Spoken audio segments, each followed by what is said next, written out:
인생 최고의 승리는 선택받고 원해지고 사랑받는 것이라고들 하죠. 하지만 바로 그 갈망 때문에 당신 자신을 잃어가고 있다면 어떨까요?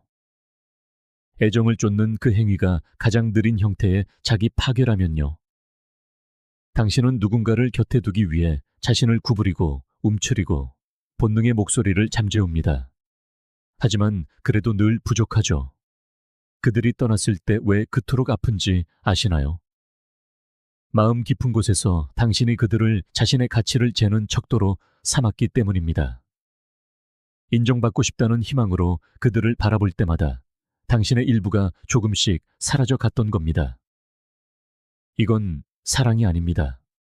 향수를 뿌린 의존일 뿐이죠. 그리고 의존은 소리 없이 당신을 갈갈이 찢어 놓습니다. 스토아 학파는 경고했습니다. 필요로 한다는 것은 곧 노예가 되는 것이다. 그들은 사람이 평온한 마음에 가까워질수록 강인함에 더 가까워진다고 믿었습니다. 하지만 평온함은 혼돈 속에서 자라지 않습니다.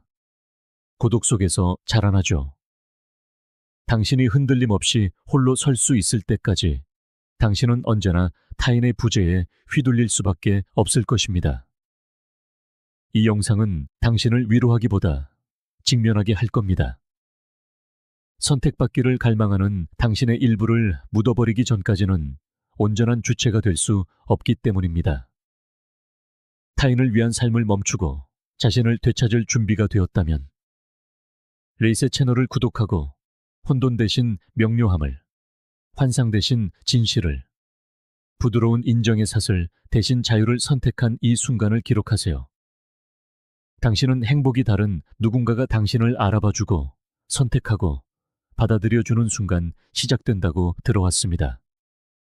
진짜 이야기는 당신 자신의 마음에서가 아니라 다른 누군가가 당신의 존재를 인정해줄 때 시작된다고요. 어린 시절부터 어디에나 그런 이야기가 넘쳐났습니다. 동화 속 주인공은 파트너를 만나야만 비로소 충족감을 얻었고 영화의 마지막 보상은 누군가와 사랑에 빠지는 것이었습니다. 그리고 선의를 가진 어른들은 언제 정착할 거니? 라고 묻곤 했죠. 당신은 혼자 있는 것이 더 나은 무언가를 위한 대기실이며 싱글이라면 어딘가 불완전하다는 생각을 무심코 받아들였습니다. 하지만 좀처럼 이야기되지 않는 진실이 있습니다. 만약 당신의 평화가 오직 다른 누군가의 존재 안에서만 가능하다면 그것은 평화가 아닙니다. 운명으로 가장한 의존일 뿐입니다. 아무도 당신에게 말해주지 않았지만 당신은 당신의 반쪽을 찾아 헤매도록 태어난 것이 아닙니다. 당신은 스스로 온전한 존재가 되도록 태어났습니다. 스토아 학파는 이런 진실이 인터넷의 흔한 명언이 되기 훨씬 전부터 알고 있었습니다. 에픽테토스는 오직 교육받은 자만이 자유롭다고 말했지만 그가 의미한 교육은 학교나 강의실에서 찾는 것이 아니었습니다. 그것은 자신의 마음을 아는 교육, 어떤 생각이 진정 자신의 것이고 어떤 생각이 선택받고 싶은 당신의 욕구를 이용해 이익을 얻는 세상에 의해 심어졌는지 아는 교육이었습니다. 그들은 당신에게 자존감이 무엇인지도 알기 전에 남의 인정을 줬도록 가르쳤습니다. 그건 사랑이 아닙니다. 당신이 계속해서 인정을 구하고 자신의 곁을 두려워하도록 설계된 훈련 프로그램일 뿐입니다. 그리고 인정을 구할 때 당신은 서서히 당신의 힘을 내어주게 됩니다. 마땅히 확장해야 할 곳에서 움츠러들기 시작하고 누군가를 편안하게 해주기 위해 스스로를 조용히 만듭니다. 거절당할까 두려워 자신의 직감을 의심하게 되죠. 이것들은 단편적인 순간들이 아닙니다. 시간이 지나면서 당신의 것이 아닌 삶을 형성하는 일상의 의식입니다. 당신은 그것을 사랑이라 부를지 모르지만 당신의 목소리를 대가로 치르는 사랑은 사랑이 아닙니다. 미소 속에 강요된 침묵일 뿐입니다. 당신이 들었던 가장 위험한 거짓말이 바로 이것입니다. 혼자라는 것은 당신에게 무언가 잘못되었다는 의미라는 말. 아닙니다. 혼자라는 것은 아무것도 당신을 중심에서 끌어내리지 못하고 있다는 의미입니다. 만약 혼자 앉아 있을 때 그 조용한 불편함이 등골을 타고 올라오는 것을 느껴본 적이 있다면 이것을 이해하세요. 그것은 외로움의 목소리가 아닙니다. 인정받기 위해 당신이 쌓아 올린 거짓된 정체성으로부터의 금단 증상입니다. 칼 융은 일생의 특권은 진정한 자기 자신이 되는 것이다 라고 썼습니다. 하지만 당신의 모습이 다른 사람의 시선에 의존할 때 당신은 결코 그렇게 될 수 없습니다. 모든 선택이 버려질지 모른다는 두려움을 통해 걸러질 때 당신은 그렇게 될 수 없습니다. 고독이 벌이 아니라 자신을 아는 가장 순수한 길이라는 것을 아직 믿고 있는 동안에는 그렇게 될 수 없습니다. 생각해 보세요. 얼마나 쉽게 당신 자신을 조각내어 내어주었는지. 누군가 위협을 느끼지 않도록 부드럽게 바꿨던 의견들, 미뤄뒀던 야망, 희석시켰던 꿈들. 당신이 약해서가 아닙니다. 타협이 사랑받기 위한 대가라고 믿도록 길러졌기 때문입니다. 하지만 마르쿠스 아우렐리우스는 우리에게 경고했습니다. 만약 당신이 어떤 외부적인 것에 의해 고통받는다면 그 고통은 그 자체 때문이 아니라 그것에 대한 당신의 평가 때문이다. 당신은 거절이 치명적이라고 평가했습니다. 고독은 수치스러운 것이라고 믿었습니다. 하지만 혼자 있을 때의 고통은 당신이 망가졌다는 증거가 아닙니다. 마침내 스스로를 다른 곳으로 돌리는 것을 멈추고 이제 정말로 내면에 있는 것을 마주해야 한다는 증거입니다. 그리고 당신 안에 있는 것은 비어있지 않습니다. 결함이 있지도 않습니다. 단지 아직 주인을 찾지 못했을 뿐, 다른 사람의 의견을 끌어들이지 않고 당신이 다시 자신에게로 걸어 들어가기를 기다리고 있을 뿐입니다. 그것이 고독이 당신에게 주는 힘이며 다른 누구도 왜곡할 수 없는 거울입니다. 그래서 극소수의 사람들만이 고독을 찾습니다. 그것이 비참해서가 아니라 너무 많은 것을 드러내기 때문입니다. 고독은 변명을 없애고 길을 잃었다고 둘러대는 것을 멈추고 솔직하게 내면을 들여다본 적이 없었음을 인정하라고 요구합니다. 그리고 당신이 그렇게 하는 순간 선택받는다는 이름 아래 흩어졌던 모든 것을 되찾기 시작합니다. 의존은 누군가가 당신을 충분히 사랑해주기만 하면 안전할 것이라고 속삭입니다. 스토아 철학은 그 안전이 다른 사람의 행동에 달려 있다면 그것은 환상일 뿐이라고 외칩니다. 세네카는 다른 사람에게서 인정을 필요로 하는 한 당신은 그들에게 당신의 평화를 지배할 힘을 주는 것이다 라고 썼습니다.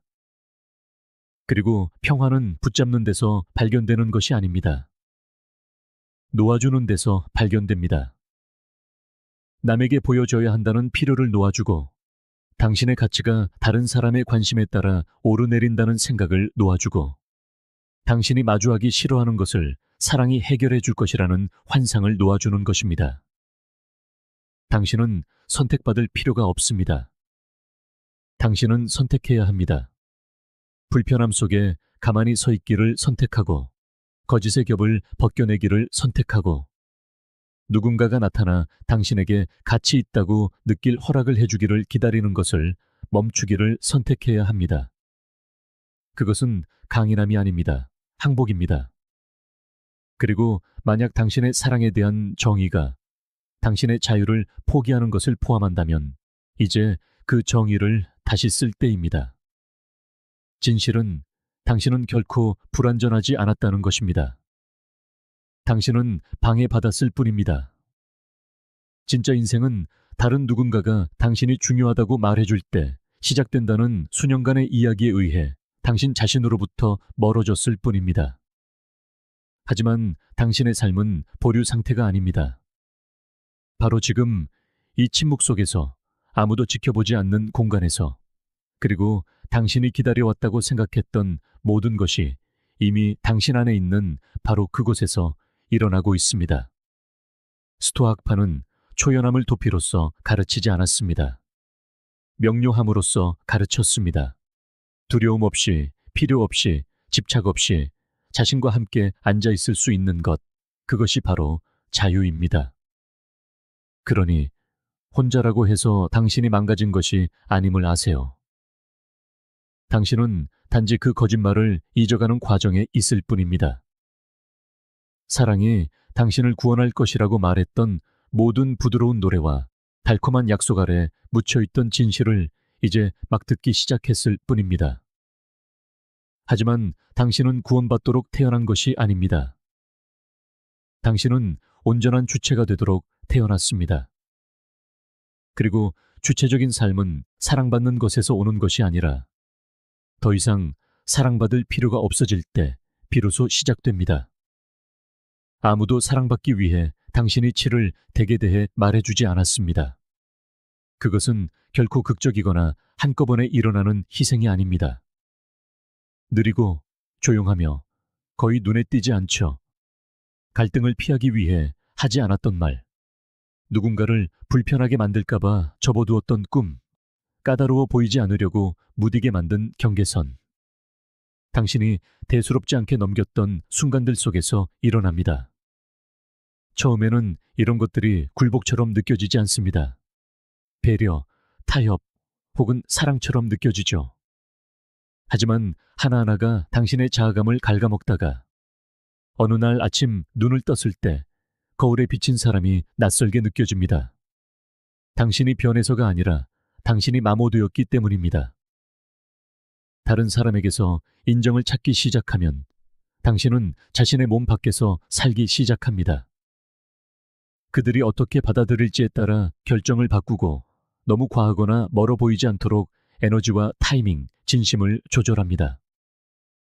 당신은 명료함을 안락함과 내면의 평화를 외부의 인정과 맞바꿉니다. 한꺼번에가 아니라 아주 조금씩 말이죠. 그리고 그것은 미묘해서 더 위험합니다. 당신의 마음이 소란스러워지고 영혼이 비좁게 느껴질 때까지 무슨 일이 일어나고 있는지 알아차리지 못합니다. 칼 융근, 사람들은 자신의 영혼과 마주하는 것을 피하기 위해 아무리 터무니없는 짓이라도 할 것이다 라고 말했습니다. 이것이 바로 그 거래가 하는 일입니다. 당신이 내면과 마주하지 않도록 계속해서 바깥을 향하게 만드는 것이죠. 당신은 당신의 가장 귀중한 자산인 시간을 그것으로 무엇을 해야 할지 모르는 사람들에게 줘버립니다. 애초에 당신의 것이 아니었던 기대를 충족시키려다 에너지가 고갈됩니다.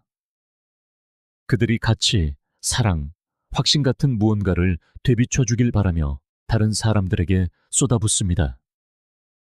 하지만 아무도 스스로 가꾸지 않은 것을 되비춰 줄 수는 없습니다. 그들이 비어 있다면 당신을 채울 수 없고 그들이 혼란스럽다면 당신을 왜곡할 뿐입니다. 그런데도 우리는 소속될 기회를 얻기 위해 계속해서 자신을 구부리고 내어주고 움츠립니다. 그것은 강인함이 아닙니다. 친절한 얼굴을 한 두려움일 뿐입니다. 스토아학파는 이것을 이해했습니다. 그들은 당신의 평화가 당신의 통제 밖에 있는 것에 의존한다면 그것은 진짜 평화가 아니라고 경고했습니다. 그것은 깨지기 쉽고 빌려온 것이며 언제나 위험에 처해 있습니다. 여기에는 사람들이 당신을 어떻게 보는지, 당신에 대해 뭐라고 말하는지, 당신의 선택을 인정하는지 여부가 모두 포함됩니다. 마르쿠스 아우렐리우스는 사람이 평온한 마음에 가까워질수록 강인함에 더 가까워진다고 썼습니다. 하지만 평온한 마음은 혼돈 속에서 자라지 않습니다. 당신이 연기하고 있을 때 피어나지 않습니다. 그것은 감명시켜야 할 사람도 유지해야 할 환상도 없는 고독 속에서 스스로를 구축합니다. 이 거래가 그토록 위험한 이유는 그것이 생존처럼 느껴지기 때문입니다. 당신은 누군가를 곁에 두기 위해 해야 할 일을 하고 있다고 생각합니다. 성숙하거나 이타적이거나 이해심이 많다고 생각하죠. 그리고 때로는 정말 그럴 수도 있습니다. 하지만 시간이 지나면서 다른 사람을 위해 끊임없이 자신을 조정하는 습관은 패턴이 되고 그 패턴은 삶이 됩니다. 그리고 어느 날 당신은 자신의 모든 버전이 다른 사람의 편안함 수준에 맞춰 형성되었다는 것을 깨닫게 됩니다. 그것은 정체성이 아니라 적응일 뿐입니다. 우리는 그렇게 살도록 만들어지지 않았습니다. 영혼은 끊임없이 편집되도록 설계되지 않았습니다. 숨 쉴 공간이 필요하고 침묵이 필요하며 고요함이 필요합니다. 당신의 주의가 내면이 아닌 모든 방향으로 흩어져 있을 때는 그것이 불가능합니다. 당신의 직관이 사라져서가 아니라 소음이 그것을 삼켜버렸기 때문에 직관을 잃기 시작합니다. 세네카는 역경을 마주한 적이 없는 사람보다 더 불행한 사람은 없다. 그는 자신을 증명할 기회를 허락받지 못하기 때문이다 라고 말했습니다. 하지만 우리가 가장 두려워하는 역경은 홀로 걷고 아니오라고 말하고 인정 대신 침묵을 선택해야 하는 종류의 역경입니다. 바로 그곳에서 당신의 자아가 시험받고 구축됩니다. 이미 얼마나 많은 것을 내어주었는지 자신을 설명하고 답장을 기다리고 직감을 의심하고 다른 사람의 기분에 따라 자신의 가치를 제고하느라 얼마나 많은 시간을 잃었는지 생각해 보세요. 이 순간들이 쌓여 당신의 집중력을 묶는 무게가 되고 헛된 희망에 쌓인 방해물이 됩니다. 그리고 이 모든 것은 다른 누군가가 그렇다고 말해주지 않는 한 나는 충분하지 않다는 조용한 믿음에서 비롯됩니다. 그 거짓말은 무겁지만 진실은 더 무겁습니다. 진실은 당신에게 결코 협상의 대상이 아니었던 것을 내어주는 것을 멈추라고 요구하기 때문입니다. 인정을 좇는 것을 멈출 때 당신은 당신의 힘을 조각조각 되찾게 됩니다. 처음에는 낯설게 느껴집니다. 심지어 이기적이거나 냉담하거나 차갑게 행동하는 것처럼 잘못된 느낌이 들 수도 있습니다. 하지만 당신이 정말로 하고 있는 것은 당신의 에너지를 다시 제자리로 되돌리는 것입니다. 더 이상 사방으로 에너지를 흘려보내지 않고 그것을 당신의 목표, 평화, 성장을 위해 방향을 바꾸고 정제하고 쏟아붓는 것입니다. 그리고 갑자기 당신의 마음이 맑아지기 시작합니다. 세상이 더 쉬워져서가 아니라 당신의 평온함을 지켜줄 수 없는 사람들에게 그것을 넘겨주는 것을 멈췄기 때문입니다. 아리스토텔레스는 자신을 아는 것이 모든 지혜의 시작이다 라고 말했습니다. 다른 사람의 사랑을 받기 위해 끊임없이 모습을 바꾸고 있는데 어떻게 자신을 알 수 있겠습니까? 지혜는 그 거래가 끝날 때 시작됩니다. 당신이 연결이라고 생각했던 것이 종종 수능이었고 보여진다고 느꼈던 것이 때로는 이용당하는 것이었음을 깨달을 때 시작됩니다.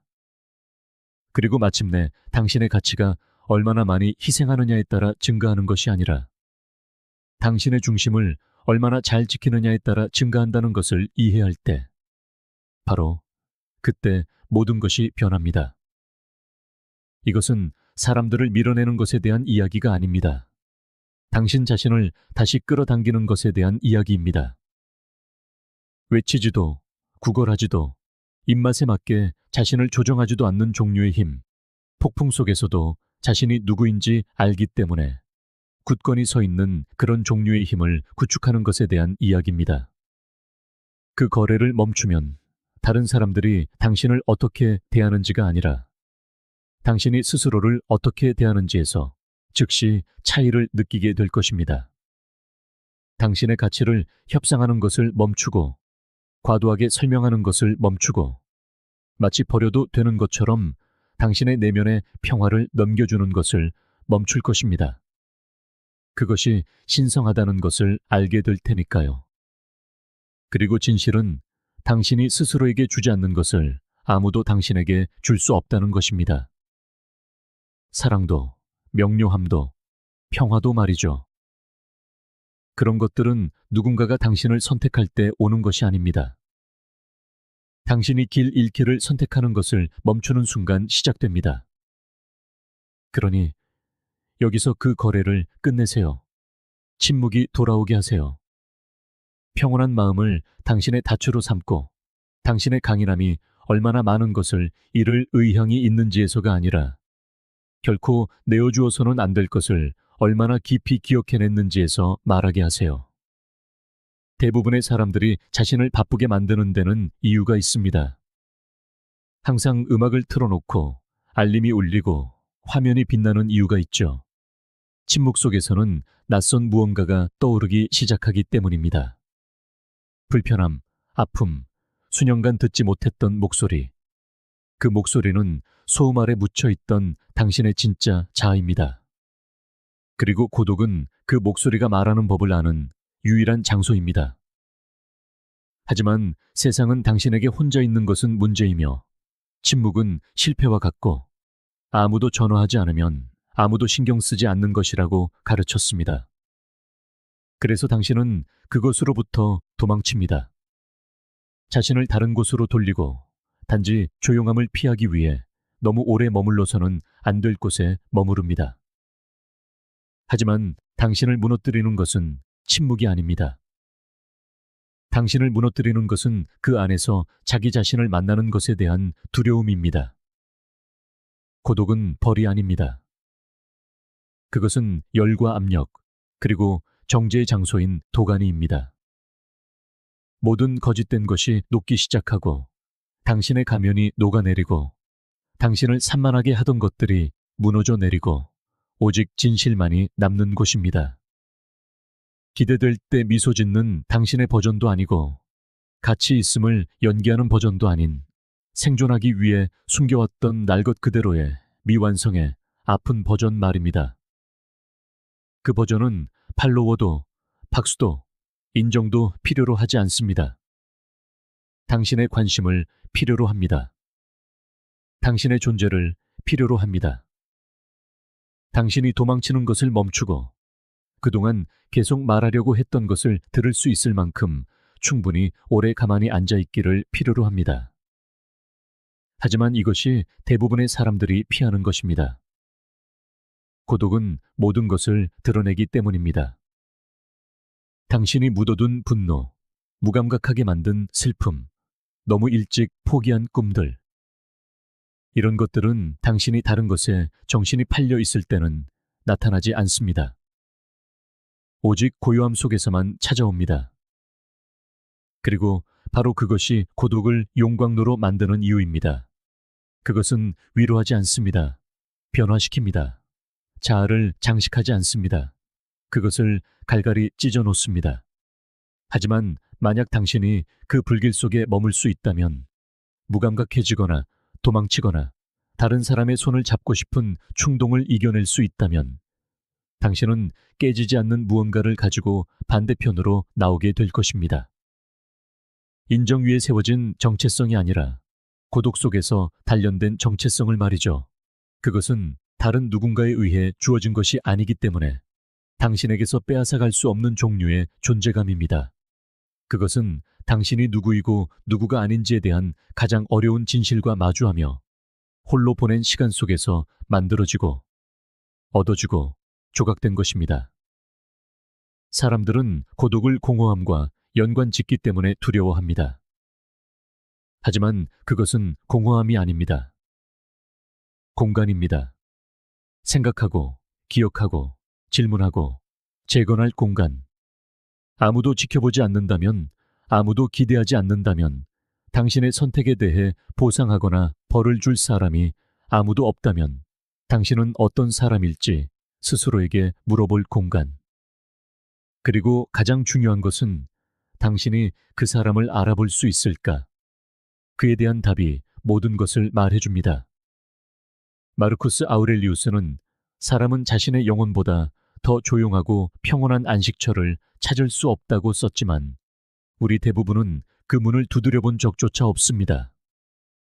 우리는 우리의 가치가 다른 사람들의 존재 속에서 증명된다고 생각합니다. 사람들이 우리를 사랑한다면 우리가 무언가 제대로 하고 있는 것이 틀림없다고요. 하지만 거짓된 자아에게 주어진 사랑은 환상을 깊게 할 뿐입니다. 결코 진정으로 당신의 것이 아니었던 가면을 강화시킵니다. 당신은 당신이 연기하는 모습으로 사랑받게 되고 실제 당신의 모습은 서서히 잊혀갑니다. 고독은 그것을 바로잡습니다. 빠르거나 쉽지는 않지만 깊이 있게 말이죠. 고독 속에서는 감명시켜야 할 사람도, 보호해야 할 사람도, 연기해야 할 사람도 없습니다. 오직 당신과 진실뿐입니다.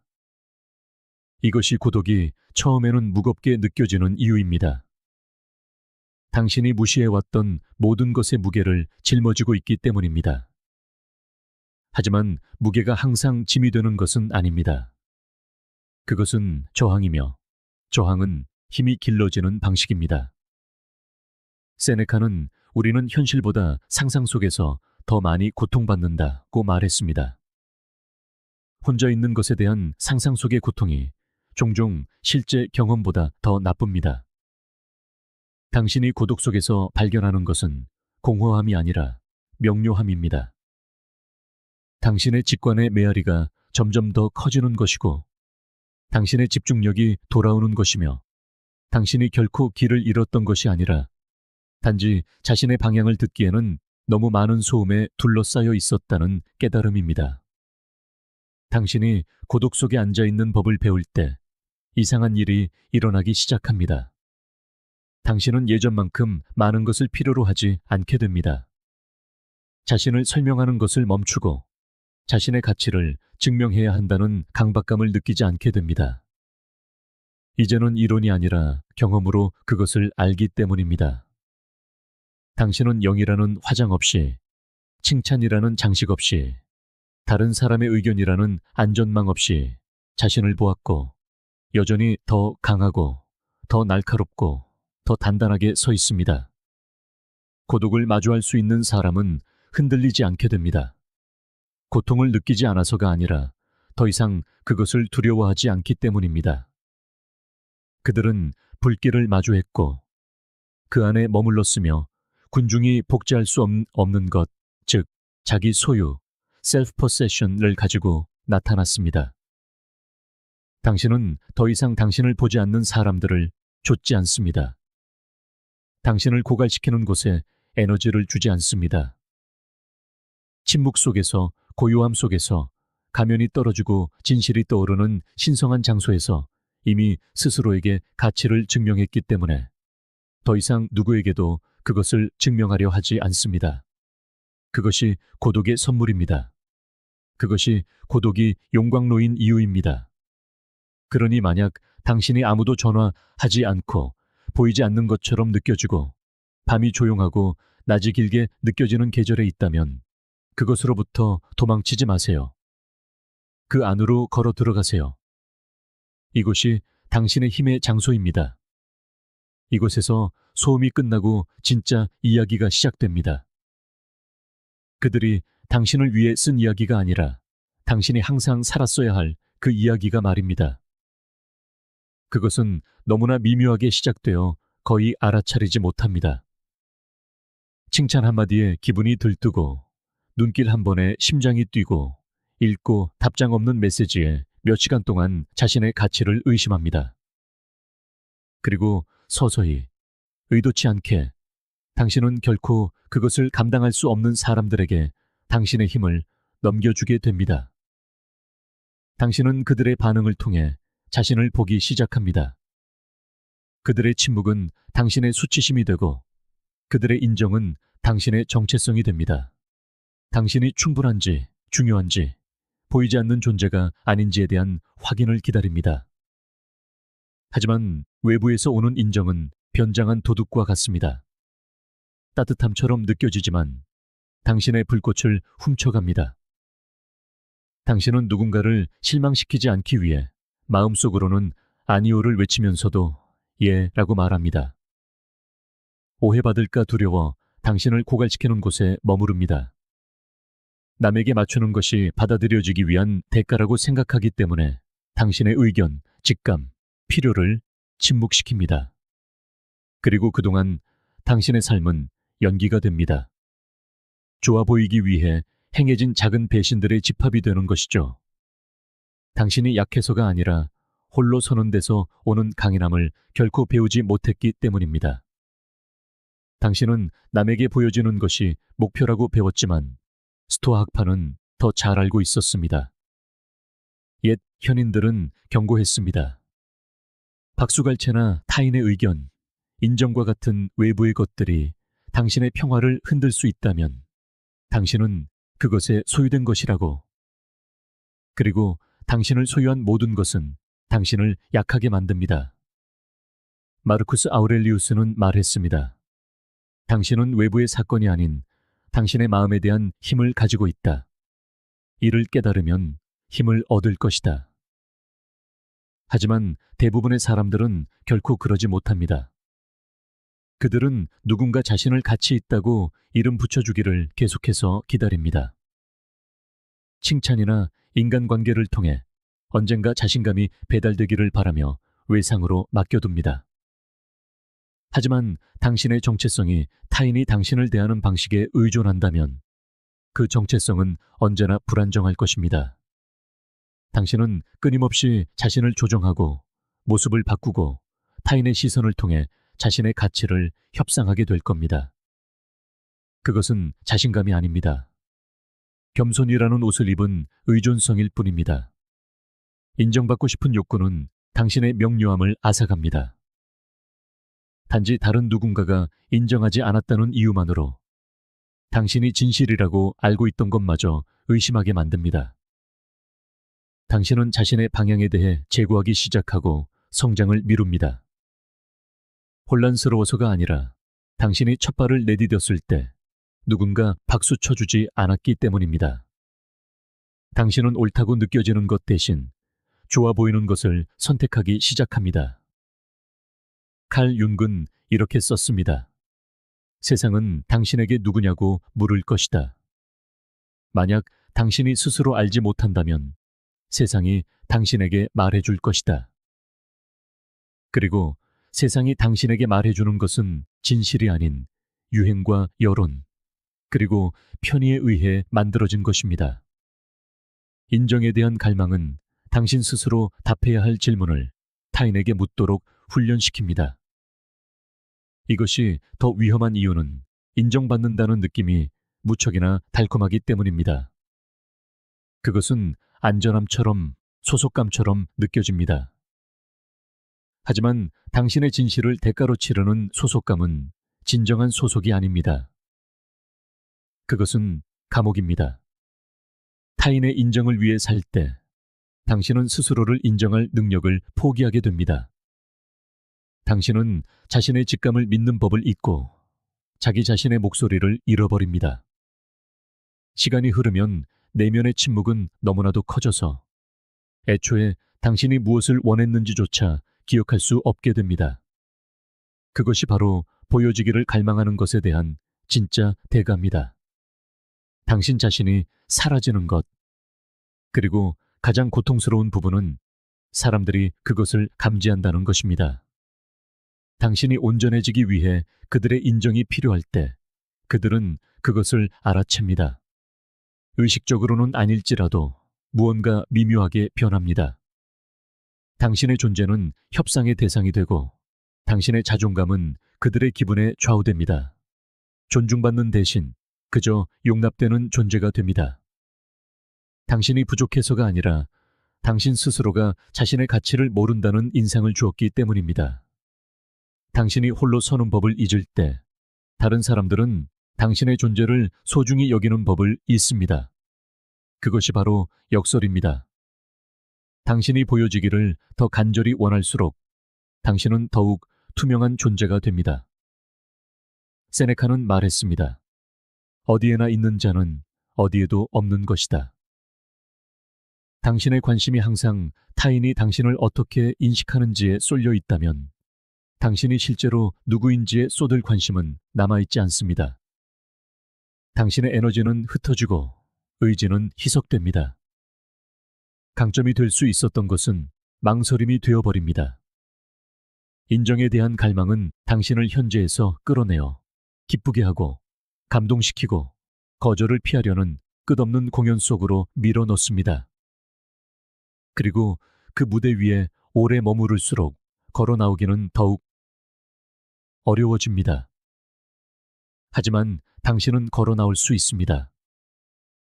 당신 자신에게로 돌아올 수 있습니다.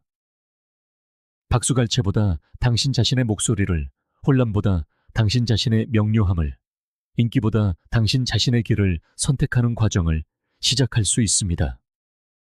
그것은 당신의 힘이 어디서 새고 있는지 알아차리는 것에서부터 시작됩니다. 아니요라고 말하고 싶을 때 예라고 말하는 곳, 전혀 필요 없었던 허락을 기다리는 곳, 그저 반쯤만 듣고 있는 누군가의 곁에 머물기 위해 당신의 목소리를 낮추는 곳, 바로 그곳들이 당신의 힘이 새어 나가는 곳이며 동시에 그 힘을 되찾을 수 있는 곳이기도 합니다. 군중에게 보여줘야만 실제하는 것이 아닙니다. 인정받아야만 가치가 있는 것이 아닙니다.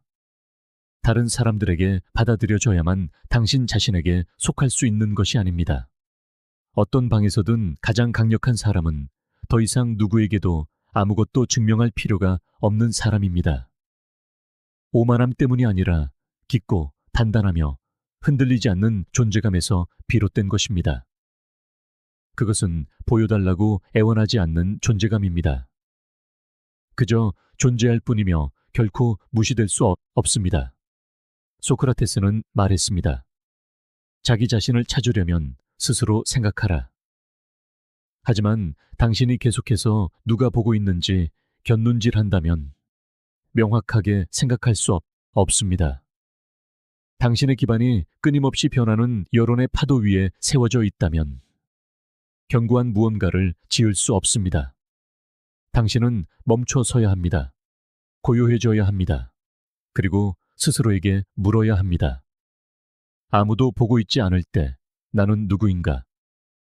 왜냐하면 바로 그 사람, 그 조용하고 가공되지 않은 날 것 그대로의 자아만이 당신을 불길 속에서 이끌어낼 수 있는 유일한 존재이기 때문입니다. 인정은 그것이 채워주겠다고 약속한 공허를 결코 채우지 못합니다. 오히려 그 공허를 더욱 크게 만들 뿐입니다. 먹이를 주면 줄수록 더욱 굶주리게 됩니다. 하지만 먹이 주기를 멈추고 칭찬이 없는 침묵 속에 앉아 있는다면 당신은 전혀 다른 무언가를 발견하게 될 것입니다. 더 깊은 힘, 고유한 확신, 주변 사람들이 흔들릴 때도 움직이지 않는 견고함. 그것이 바로 당신이 쫓아왔던 것입니다. 관심이나 인기가 아니라 평화, 그리고 그 평화는 사랑받는 것에서 발견되는 것이 아닙니다. 자기 자신과 온전히 하나가 될 때 발견되는 것입니다. 그러니 그들이 원하는 대로 생각하게 두십시오. 답장하지 않은 메시지는 그대로 두십시오. 인정의 말은 들리지 않아도 괜찮습니다. 당신이 누구인지 안다면 당신은 이미 승리한 것입니다. 그리고 그런 종류의 내면의 명료함은 그 누구도 당신에게 줄 수도 당신에게서 빼앗아갈 수도 없는 것입니다. 당신은 선택받기 위해 평생을 보낼 수 있습니다. 누군가 당신을 알아봐주고 당신의 가치를 봐주고 다가와서 당신이 스스로 채우는 법을 배우지 못한 그 공간을 채워주기를 기다리면서 말입니다. 하지만 당신이 아무리 많이 내어주고 아무리 신중하게 말을 고르고 아무리 꽉 붙잡아도 당신의 것이 아닌 것은 언제나 손가락 사이로 빠져나갈 길을 찾습니다. 이것이 우리가 결코 배우지 못한 냉혹한 진실입니다. 우리는 좇고 증명하고 무언가 멀어지기 시작하면 더 꽉 붙잡으라고 배웁니다. 하지만 진정한 힘은 추격하지 않습니다. 구걸하지도 않습니다.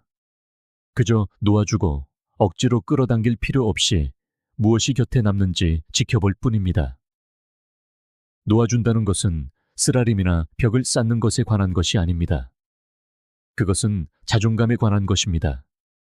애초에 당신이 짊어질 것이 아니었던 것들 때문에 스스로를 소진시키는 것을 멈추기로 한 결정입니다. 당신은 누군가에게 머물러 달라고 설득할 필요가 없습니다. 당신이 왜 한결같은 마음과 보살핌, 정직함을 받을 자격이 있는지 설명할 필요가 없습니다.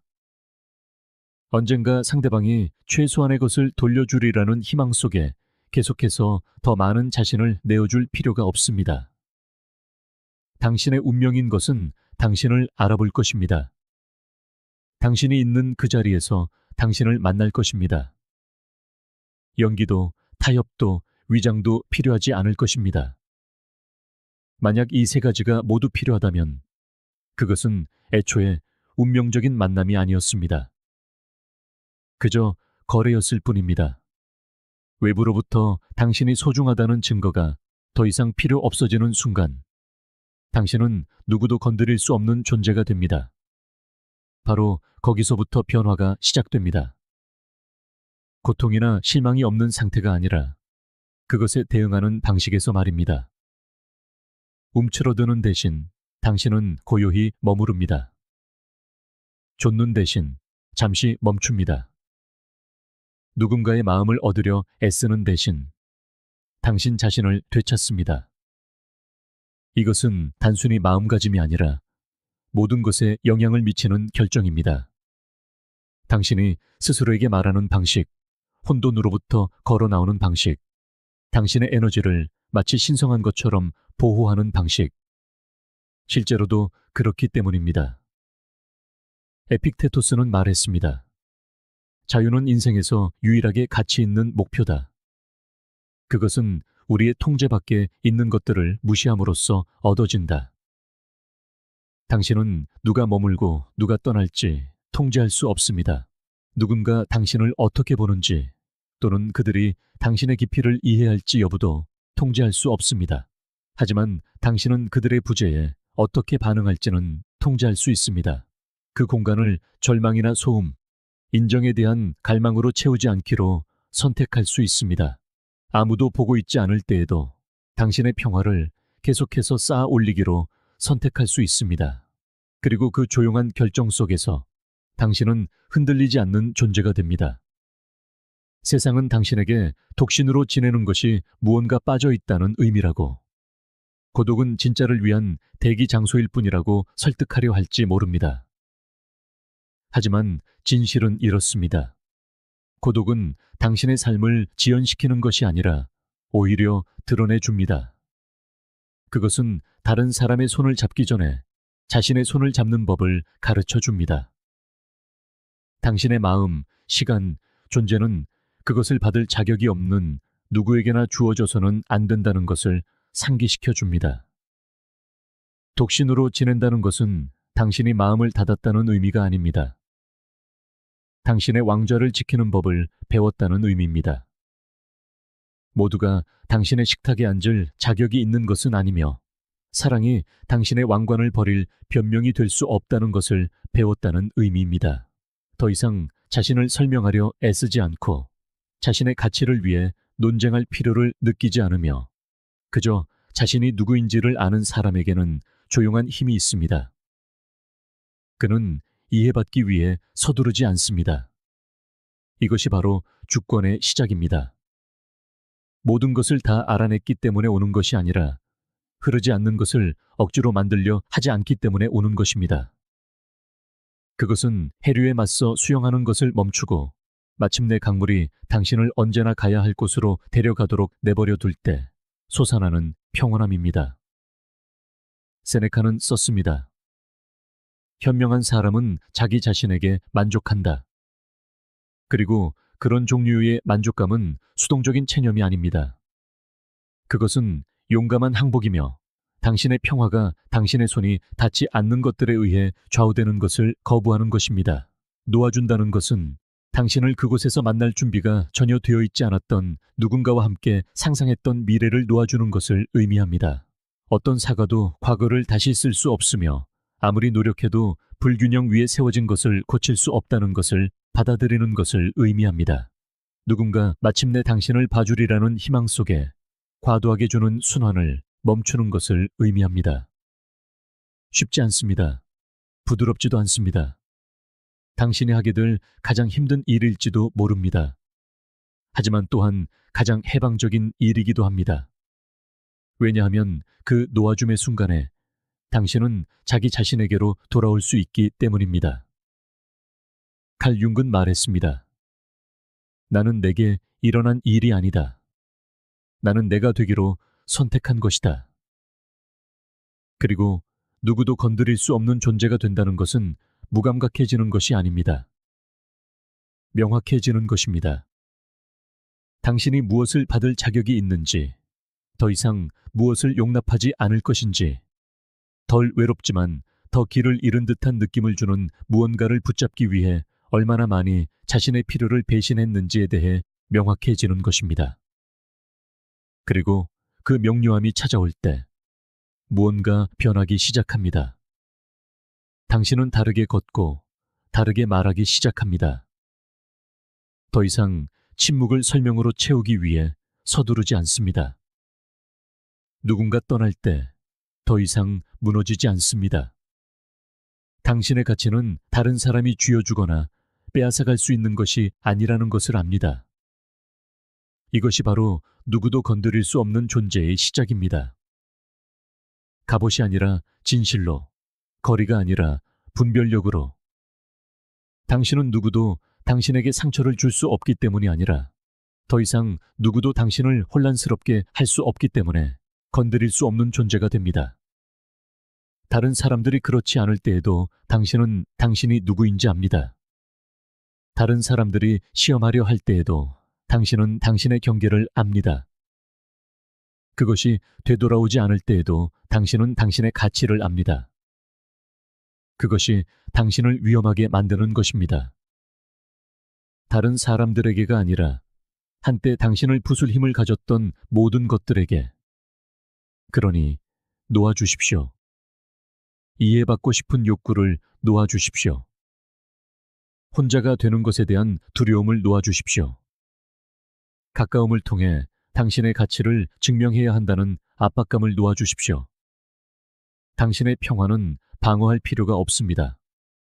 보존되어야 합니다. 그리고 당신을 고갈시키는 것에 당신의 에너지를 주는 것을 멈추는 순간, 당신은 그것이 돌아오는 것을 느낄 것입니다. 한 번에 전부가 아니라 조각조각, 조용히, 강력하게, 변명 없이. 놓아주는 것은 끝이 아닙니다. 전환점입니다. 온전해지기 위한 허락을 구하는 것을 멈추고 당신이 이미 온전하다는 것을 기억하기 시작하는 곳입니다. 대부분의 사람들은 결코 움직임을 멈추지 않습니다. 그들은 끊임없이 반응하고 새로 고침하고 비교하고 연기합니다. 모든 침묵을 소음으로 모든 멈춤을 주의를 산만하게 하는 것으로 채웁니다. 하지만 고요함은 그들을 두렵게 합니다. 왜냐하면 고요함은 진실을 드러내고 진실은 책임을 요구하기 때문입니다. 그래서 군중은 시끄럽게 머물며 스크롤하고 좁고 설명하고 설득하며 충분히 산만하게 지내면 중요하지 않은 것들에 얼마나 많은 삶을 넘겨줬는지 마주하지 않아도 되기를 바랍니다. 하지만 그들이 소음 속에서 시간을 낭비하는 동안 당신은 다른 길을 선택할 수 있습니다. 밖에서는 텅 비어 보이지만 안에서는 조용히 신성한 길. 왜냐하면 침묵은 공허가 아니라 작업장이기 때문입니다. 그리고 고독은 제대로 사용된다면 당신 인생의 가장 위대한 투자입니다. 당신이 고요함 속에서 하는 일은 세상이 마침내 주목하기 시작할 때 메아리 칠 것입니다. 그들이 선택받기를 기다리는 동안 당신은 규율을 선택합니다. 그들이 가시성을 위해 논쟁하는 동안 당신은 어둠 속에서 집중력을 날카롭게 합니다. 당신은 감동시키기 위해서가 아니라 지휘하기 위해 몸을 만듭니다. 연기하기 위해서가 아니라 이해하기 위해 마음을 쌓습니다. 아무도 박수치지 않는 습관을, 아무도 보지 못하는 기술을, 아무도 이해하지 못하는 인격을 만듭니다. 언젠가 그들은 이해하게 될 것입니다. 그리고 그때는 따라잡기엔 너무 늦을 겁니다. 그들이 인정을 줬는 동안 당신은 누구도 빼앗아갈 수 없는 것, 즉 숙련됨을 쌓아 올렸기 때문입니다. 세네카는 말했습니다. 우리가 살 시간이 짧은 것이 아니라 우리가 그 시간의 대부분을 낭비하는 것이다. 그리고 그것은 사실입니다. 인생이 너무 짧아서 손가락 사이로 빠져나가는 것이 아닙니다. 우리가 그것을 의미 없는 것들, 끝없이 반응하고 끝없이 설명하고 화면과 의견과 유행을 통해 우리의 정체성을 끝없이 새로 고침하는데 계속해서 내어주기 때문에 빠져나가고 있는 것입니다. 진실은 극소수의 사람들만이 살아간다는 것입니다. 그들은 그저 연기할 뿐입니다. 다른 사람들을 위해 자신을 너무 많이 빚어낸 나머지 아무도 보고 있지 않았을 때 자신이 누구였는지 잊어버립니다. 그리고 그 영희 속에서 시간은 증발하고 날들은 사라지고 해들은 흐릿해집니다. 그리고 갑자기 인생은 너무 바쁘게 보여지느라 쌓지 못했던 모든 것들에 대한 기억이 됩니다. 하지만 당신이 침묵, 대부분이 견디지 못하는 진짜 침묵을 선택할 때 당신은 시간을 흘려보내는 것을 멈춥니다. 에너지를 세게 하는 것을 멈춥니다. 자동 조종으로 사는 것을 멈춥니다. 고독은 형벌이 아니라 전략이 됩니다. 당신은 그것을 습관을 다듬고 패턴을 연구하고 의지력을 근육처럼 훈련하는 데 사용합니다. 당신이 혼자 보내는 모든 시간은 미래의 당신에게 바치는 헌사가 됩니다. 당신이 저항하는 모든 방해물은 당신이 되어가는 사람을 위한 한 표가 됩니다. 화려하지도 눈에 보이지도 않습니다. 하지만 바로 그래서 효과가 있는 것입니다. 아무도 볼 수 없는 것을 위해 경쟁하지 않으니까요.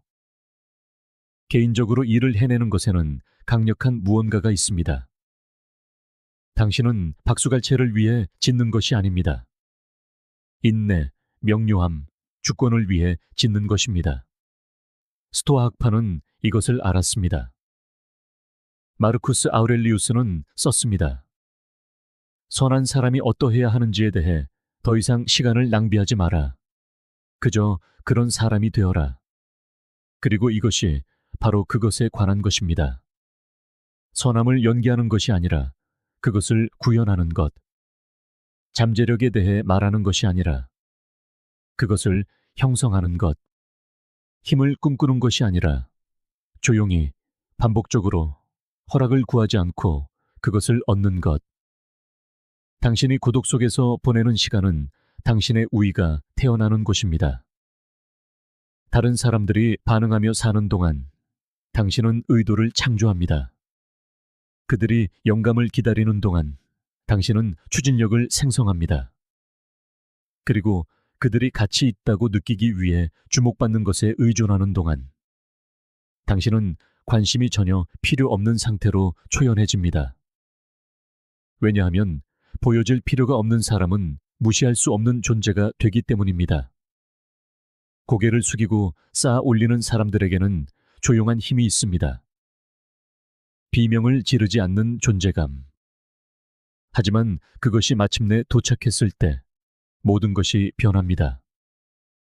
당신은 고독을 신성하게 여김으로써 그런 존재가 됩니다.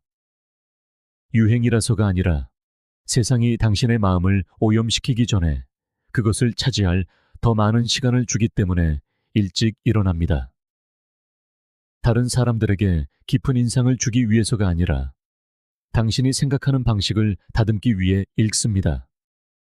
미학을 좁기 위해서가 아니라 당신의 규율이 복종하도록 훈련하기 위해 몸을 단련합니다. 좋아요를 얻기 위해서가 아니라 영향력을 얻기 위해 당신의 기술을 연마합니다. 당신이 침묵 속에서 내리는 모든 결정은 다른 누구도 당신을 위해 지어줄 수 없는 삶의 기초에 놓이는 벽돌입니다. 왜냐하면 아무도 그것이 얼마나 많은 것을 필요로 했는지 이해하지 못할 것이기 때문입니다. 그 결과가 부인할 수 없을 때까지는 말입니다. 칼 윤근 말했습니다. 당신의 비전은 당신이 자신의 마음을 들여다볼 수 있을 때에만 명확해질 것이다. 밖을 보는 자는 꿈을 꾸고 안을 보는 자는 깨어난다. 그리고 이것이 바로 깨어남입니다. 고독은 좌절이 아니라 용광로라는 깨달음. 그것은 주의를 산만하게 하는 것을 태워버립니다. 당신의 패턴과 맞서도록 강요합니다. 세상이 당신이 되기를 원하는 대로 수동적으로 되는 대신 당신이 되고 싶은 사람을 선택하도록 초대합니다. 그것은 자신감보다 일관성이 더 큰 소리를 내고 가끔 영감을 받는 것보다 매일 나타나는 것이 더 중요하며 시끄럽게 외치는 것보다 조용히 쌓는 것이 더 강력하다는 것을 가르쳐 줍니다. 서두를 필요 없습니다. 깊은 인상을 줄 필요 없습니다. 그저 하루하루, 시간시간, 침묵 속에서, 그림자 속에서 쌓아가면 됩니다. 다른 사람들이 진전의 환상에 중독되어 있는 동안 당신은 그것의 현실에 전념합니다. 매일 기분이 좋아서가 아니라 그것이 필요하다고 느껴지기 때문입니다. 당신은 더 이상 움직임을 추진력과 혼동하지 않습니다. 더 이상 가시성을 가치와 착각하지 않습니다. 당신은 이제 게임을 이해하고 다르게 플레이합니다. 이것이 당신이 흔들리지 않게 되는 방법입니다. 스포트라이트를 찾는 것이 아니라 당신의 그림자를 마스터함으로써 다른 사람들에게 무언가를 증명하는 것이 아니라 그 존재 자체가 모든 것을 증명하는 사람이 됨으로써 방에 들어왔을 때 말할 필요 없이 느껴지는 그런 사람. 그 힘은 박수갈채 속에서 태어나는 것이 아닙니다. 그것은 고독 속에서, 아무도 보지 않는 시간 속에서, 아무도 듣지 않는 침묵 속에서, 그리고 누구도 빼앗아갈 수 없는 자존감 속에서 벼려집니다. 그러니 싸우십시오. 그들을 위해서가 아니라 당신을 위해서. 아무도 박수치지 않을 때에도 강력하게 느껴지는 삶을 쌓으십시오. 동기부여를 뛰어넘는 리듬을 만드십시오. 누가 머물든, 누가 떠나든, 누가 보든, 보지 않든, 굳건히 버티는 기반을 만드십시오. 싸우십시오. 남들이 소음 속에서 낭비하는 것을 당신은 침묵 속에서 쌓아 올리십시오. 그러면 어느 날 더 이상 주목받을 필요가 없다는 것을 깨닫게 될 것입니다. 당신은 이미 잊을 수 없는 존재가 되었으니까요. 견딜 수 없을 것 같은 침묵이 찾아오는 순간이 있습니다.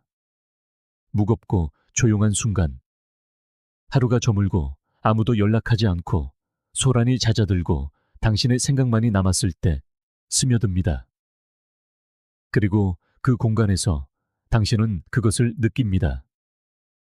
가슴을 옥죄는 아픔을, 모든 것을 의심하게 만드는 그런 종류의 아픔을 이처럼을.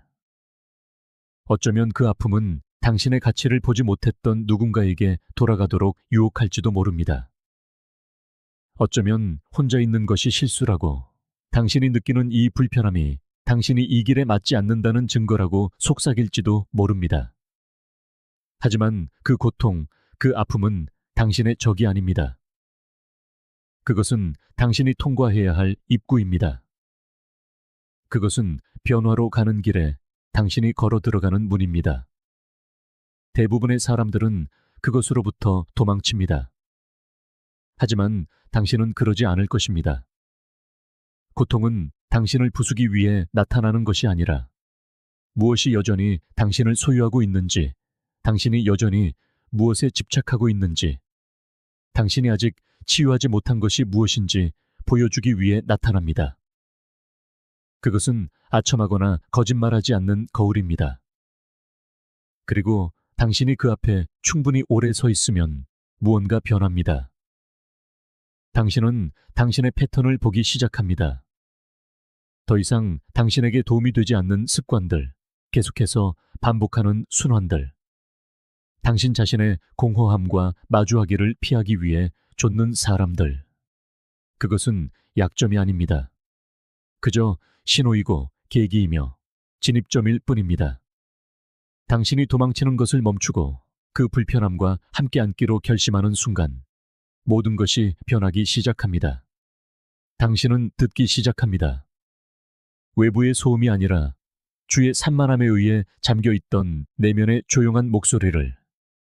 그 목소리는 항상 친절하지도 편안하지도 않지만 정직합니다.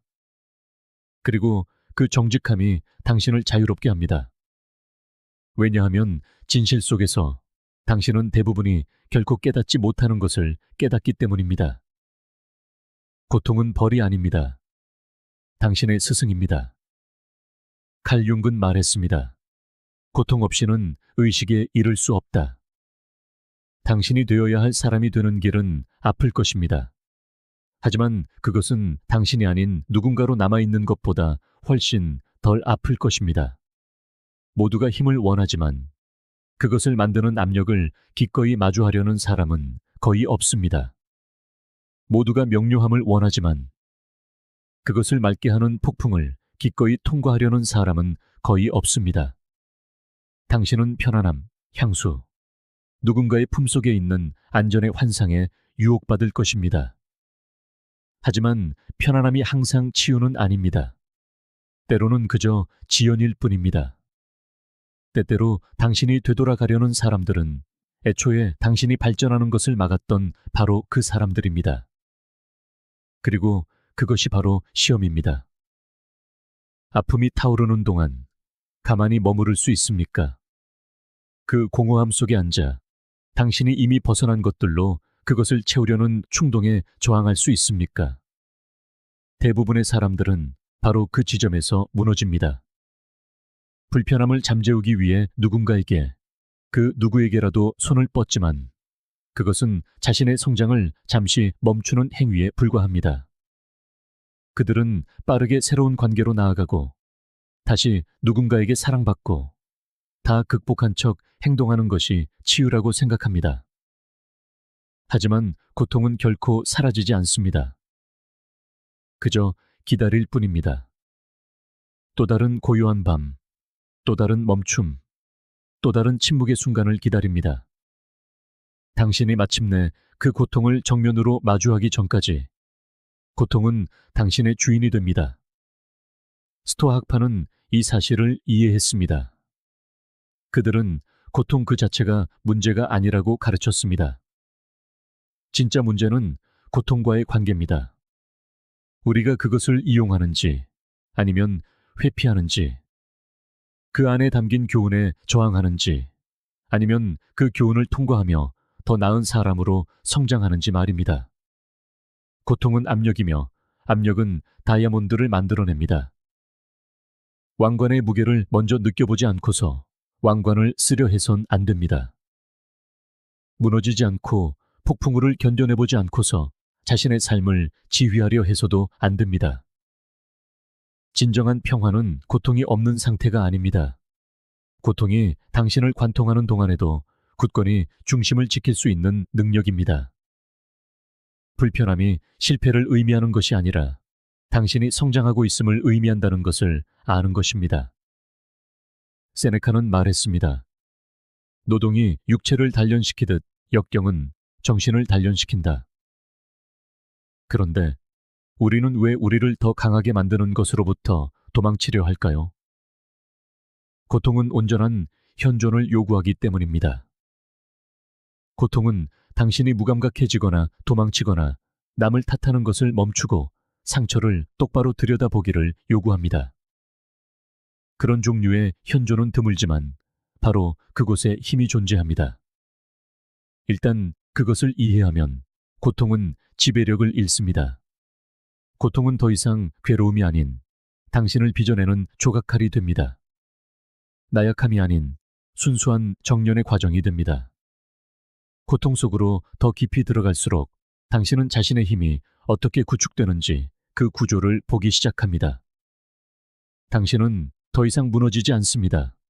단단하고 꾸준하며 고요해집니다. 그렇다고 외로움을 느끼지 않는다는 뜻은 아닙니다. 놓아버린 것들을 생각할 때 가슴이 아프지 않다는 뜻도 아닙니다. 하지만 당신은 더 이상 외면하지 않고 그 아픔이 당신을 가르치도록 내버려 둡니다. 그 아픔이 당신을 이끌도록 허락합니다. 두려움과 불안, 그리고 다른 누군가가 당신을 완성시켜 주길 바라는 마음 위에 세워졌던 당신의 일부를 허물어 버리도록 합니다. 그것이 바로 고통의 진정한 아름다움입니다. 고통은 길을 터줍니다. 당신에게 속하지 않았던 것들을 벗겨내어 당신이 더 가볍고, 더 날카롭고, 더 온전한 존재로 다시 시작할 수 있게 합니다. 압력 없는 왕관은 없고, 폭풍 없는 평화도 없으며, 희생 없는 주권도 없습니다. 진정한 당신이 되기 위해 과거의 당신을 포기해야만 합니다. 그리고 고통, 바로 그 고통이 통로입니다. 그것은 당신을 벌하기 위함이 아니라 당신이 준비되었는지, 흔들림 없이 거울을 마주할 의지가 있는지, 기꺼이 단련될 준비가 되었는지를 확인하기 위해 치러야 하는 관문의 통행료와 같습니다. 당신이 원하는 모든 것, 즉 명료함, 힘, 자존감은 바로 그 불길의 반대편에 존재하기 때문입니다. 그러니 아플 때 도망치지 마십시오. 고요함 속에서 벗어나고 싶은 충동이 느껴질 때 머무르고, 숨쉬고, 귀 기울이고 배우십시오. 고통이 무엇을 버려야 하고 무엇을 키워야 하는지 보여주도록 하십시오. 무감각하게 만들지 마십시오. 묻어버리지 마십시오. 더 이상 당신에게 도움이 되지 않는 겹들을 태워버리도록 내버려 두십시오. 그 과정이 끝나면 흔들리지 않는 무언가, 주체적인 무언가만 남을 것입니다. 눈을 뜨고 마음을 열고 정신을 바로 한 채 고통을 통과하고 나면 더 이상 그 무엇도 당신을 소유할 수 없기 때문입니다. 상실도, 침묵도, 과거도 말입니다. 당신은 더 이상 불을 두려워하지 않습니다. 당신 자신이 불이 되었으니까요. 어떤 이들은 당신의 침묵을 오해할 겁니다. 차갑다, 어쩌면 잔인하다고 말할지도 모릅니다. 당신이 마음의 문을 닫았다고, 사랑을 포기했다고 말할 겁니다. 하지만 그들은 당신이 진정으로 무엇을 하고 있는지 이해하지 못합니다. 이것은 증오에 관한 것이 아닙니다. 힘에 관한 것입니다. 당신의 가치가 타인에게 사랑받는 것에 좌우될 때, 당신의 정체성을 휘감는 조용하고 보이지 않는 사슬을 끊어내는 일입니다. 혼자 지내는 것은 관계를 거부하는 것이 아니라 관계에 의해 지배당하기를 거부하는 것입니다. 그것은 끝없이 좇고 증명하고 집착하는 세상 속에서 고요히 멈춰 서는 것입니다. 그리고 당신이 좇는 것을 멈출 때 당신은 비상하기 시작합니다. 욕망과 의존 사이에는 차이가 있습니다. 당신이 선택해서 누군가에게 다가가는 것과 그 사람이 당신을 완성시켜준다고 믿으며 매달리는 것 사이에는 차이가 있습니다. 그 차이가 모든 것을 결정합니다. 온전함을 느끼기 위해 누군가가 필요할 때 당신은 더 이상 선택하는 것이 아니라 생존하는 것입니다. 그리고 그 생존 모드는 당신을 더 작게 만듭니다. 당신은 너무 빨리 타협하고 너무 많이 인내하며 너무 자주 변명하기 시작합니다. 당신은 서서히 상대가 원하는 모습으로 자신을 바꾸고는 그것을 사랑이라 부릅니다. 하지만 그건 사랑이 아닙니다. 아름다운 가면을 쓴 두려움일 뿐입니다. 당신은 애정을 구걸하기 위해 태어나지 않았습니다. 인정을 받기 위해 당신의 정체성을 구부리도록 설계되지도 않았습니다. 구걸하지 않고 좇지 않고 무너지지 않는 당신 본연의 힘은 선택받아야만 가치 있다는 생각 아래 묻혀버렸을 뿐입니다. 하지만 온전히 받아들인 혼자의 시간은 그 힘을 다시 파냅니다. 당신 자신의 무게와 존재감을 일깨워줍니다.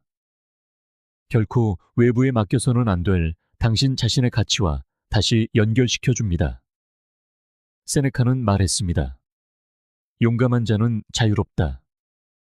때로 용기란 요란하지 않습니다. 때로는 평화를 해칠 것을 알기에 편안한 관계를 거절하는 모습으로, 때로는 곁에 머물기 위해 스스로를 잃어가는 것을 알기에 아끼는 사람에게서 돌아서는 모습으로, 그리고 때로는 영원히 혼자이길 원해서가 아니라 반쪽짜리 사랑을 받느니 온전한 홀로이기를 선택하는 모습으로 나타납니다. 그것은 비통함이 아니라 지혜입니다. 진정한 사랑은 절박함 속에서 오지 않습니다. 당신에게 자신을 버리라고 요구하지 않습니다. 당신이 움츠러들기를 바라지도 않습니다. 하지만 대부분의 사람들은 그런 사랑을 기다리지 못합니다. 그들은 손에 닿는 것에 안주합니다. 강렬함을 깊이로, 소유를 열정으로, 집착을 안전함으로 착각합니다. 그러는 동안 누군가를 필요로 하는 것이 힘의 한 형태라는 거짓말을 믿으며 자기 자신을 조각조각 잃어갑니다. 그것은 힘이 아닙니다. 칼 융은 이렇게 썼습니다. 가장 무서운 것은 자기 자신을 온전히 받아들이는 것이다. 이것이 바로 대부분의 사람들이 다른 누군가를 계속 찾아 헤매는 이유입니다. 그들은 아직 자기 자신 안에 온전히 서는 법을 배우지 못했습니다. 당신이 관계를 원하는 것은 잘못이 아닙니다. 당신은 인간이니까요. 하지만 그 욕망이 끊임없이 채워야 하는 공허함으로 변할 때 그것은 덫이 됩니다. 당신은 더 적은 것에 만족하고 더 빨리 안주하며 단지 눈에 띄는 것을 이해받는 것으로 착각하게 될 것입니다. 하지만 만약 당신이 그 패턴을 멈출 수 있다면, 만약 당신이 자신의 존재 안에 충분히 오래 머물며 그것을 이해할 수 있다면, 당신은 사랑에 빠진 것과 사랑을 필요로 하는 것의 차이를 느끼기 시작할 것입니다. 바로 거기서 힘이 시작됩니다. 온전함을 느끼기 위해 더 이상 사랑을 필요로 하지 않는 사람은 결코 조종당하지 않기 때문입니다. 당신은 세상이 주위에서 흔들릴 때에도 고요히 서 있습니다. 누군가 떠나갈 때 동요하지 않습니다. 관심이 사라질 때 무너지지 않습니다. 누군가 뒤로 물러설 때 좇지 않습니다. 당신은 굳건히 뿌리 내린 채 흔들리지 않습니다. 그리고 그 조용한 굳건함, 움직이기를 거부하는 그 태도가 당신을 누구도 건드릴 수 없는 존재로 만듭니다. 이제 사랑은 더 이상 당신의 근원이 아닙니다. 그것은 추가되는 것, 선택하는 것이지 의지하는 목발이나 치료제가 아닙니다. 세상은 이것을 외롭다고 말할 겁니다. 그들은 자신의 두려움을 당신의 고요함에 투영할 겁니다. 당신이 사랑을 피하고 상처받기 쉬운 모습을 숨기고 마음을 닫고 있다고 말할 겁니다. 하지만 오직 당신만이 진실을 알 것입니다. 이 고요함은 후퇴가 아닙니다. 준비입니다. 명료함입니다. 마침내 사랑이 찾아왔을 때 그 사랑은 채워지길 갈망하는 텅 빈 공간이 아니라 이미 충만한 공간으로 걸어 들어오게 하는 것입니다. 그것은 차가운 것이 아닙니다. 책임감 있는 것입니다. 주체적인 것입니다. 더 이상 사랑을 좇지 않을 때 찾아오는 자신감이 있습니다. 사랑을 포기해서가 아니라 사랑을 당신의 정체성으로 삼는 것을 멈췄기 때문입니다. 당신은 진정한 관계, 즉 다른 모든 것에 영향을 미치는 관계는 바로 당신 자신과의 관계이며 그 관계에는 공간과 시간, 그리고 침묵이 필요하다는 것을 기억해냈습니다. 당신은 소음 속에서 그 관계를 키울 수 없습니다. 끊임없이 인정을 갈망하면서는 그 관계를 쌓을 수 없습니다. 당신은 기꺼이 편안함과 환상, 그리고 순간적으로는 기분 좋지만 실체가 없는 일시적인 손길들을 놓아주어야 합니다. 용기는 바로 거기에 있습니다. 누군가에게 빠져드는 능력이 아니라 그 사랑이 너무 많은 자기 자신을 대가로 요구할 때 돌아설 수 있는 능력의 말입니다. 필요로 하지 않으면서 사랑하고 집착하지 않으면서 마음을 열고 무너지지 않으면서 아끼는 것. 그것은 나약함이 아닙니다. 감정적 주권입니다. 그리고 당신은 오직 당신의 필요가 어디서 끝나고 당신의 진실이 어디서 시작되는지를 볼 수 있을 만큼 충분히 오래 홀로 머물러야만 그것을 발전시킬 수 있습니다. 이것은 벽을 쌓는 것이 아닙니다. 분별력을 키우는 것입니다. 그래서 사랑이 왔을 때, 그리고 반드시 올 텐데, 당신은 그것이 얼마나 크게 소리치는지로 알아보는 것이 아니라 얼마나 부드럽게 안아주는지로 알아볼 것입니다. 당신은 그 사랑 안에서 얼마나 자유로운지로 그것을 알게 될 것입니다. 진정한 사랑은 속박하지 않고 요구하지 않으며 아무것도 증명하라고 하지 않기 때문입니다. 그것은 그저 있는 그대로의 당신을 만날 뿐입니다. 그리고 그 사랑을 맞이할 준비가 되는 유일한 방법은 더 이상 혼자가 되는 것을 두려워하지 않는 사람이 되는 것입니다. 그러니 이것은 증오에 관한 것이 아닙니다. 사랑을 거부하거나 상처받기를 피하는 것도 아닙니다. 당신의 힘을 되찾는 것입니다.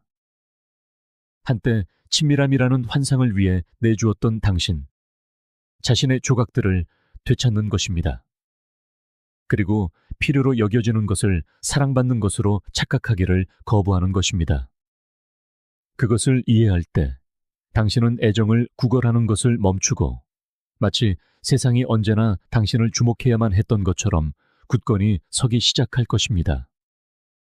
당신은 더 이상 손을 뻗지 않습니다. 깊이 뿌리 내렸기 때문입니다. 더 이상 선택받으려 애쓰지 않습니다. 이미 스스로를 선택했기 때문입니다. 그리고 그 고요함 속에서 모든 것이 변합니다. 당신은 같이 있기 위해 선택받을 필요가 없습니다. 온전하기 위해 사랑받을 필요도 없습니다. 당신을 결코 완성시켜 줄 수 없었던 것을 쫓기를 멈추는 순간, 당신은 조용히, 강력하게, 흔들림 없이 비상하기 시작합니다.